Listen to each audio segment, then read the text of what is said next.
I know I implied in my Project A-Co 2 review that the next series I was going to cover for the Gundam anniversary would be Wing. It's the most requested one, and I promise I will get to it. It's just that circumstances pointed me elsewhere for the moment. But right now, I'd like to take you to probably the most bizarre entry in the Gundam franchise, and definitely the one that stands out the most, 1994's Mobile Fighter G Gundam.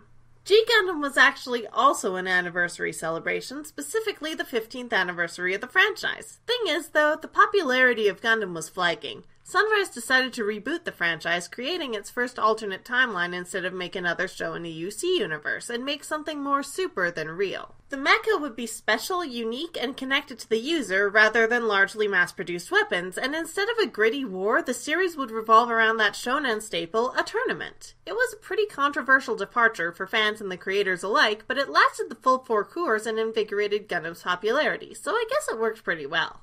That success can in part be attributed to director Imagawa Yasuhiro, who had previously worked on Zeta Gundam. Because he loved international movies, he decided to make G Gundam an adventure where the protagonist would travel all over the world, showcasing different countries. And while the Gundam fight, a tournament set up by the space colonies that rose from the ruined Earth, is the ostensible focus of the show, that runs next to a deeper plot where the protagonist, Domon, and his mechanic and girlfriend Rain, are using the Gundam fight to search for a mysterious man in an evil Gundam. Yes, the mech itself is evil, though its would-be users aren't too great themselves. While Domon at first wants to brood and sulk and punch his way through everything alone, he ends up befriending and eventually teaming up with some of his competitors, which is good because he also makes some enemies and his old mentor has some shady secrets to deal with.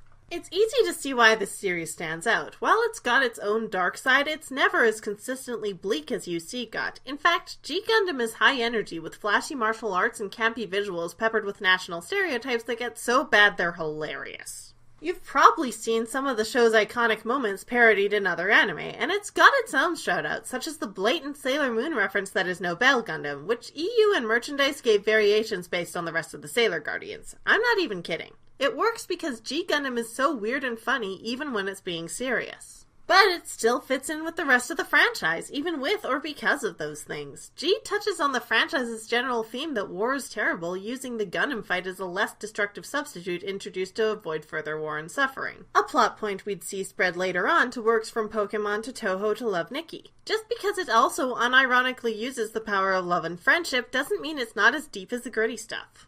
As for bad points, they're a little obvious, unfortunately. Yes, the national stereotypes are amusingly ridiculous, but they can also get a little offensive.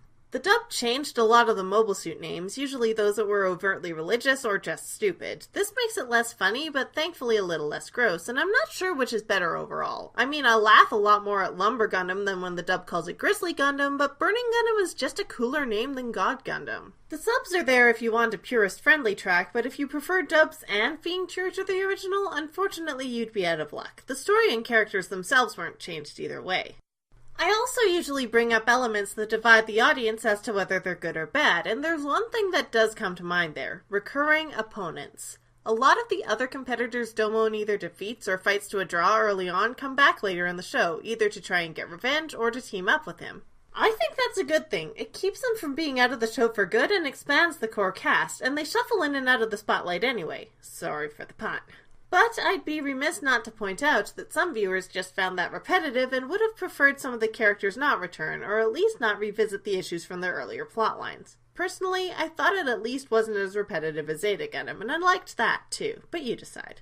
The release history for G Gundam is basically the same as almost everything else in the franchise. Licensed by Bandai Entertainment, licensed rescued by Nozomi, brief stint on Amazon and the now defunct Daisuke, and wait, this one is still streaming?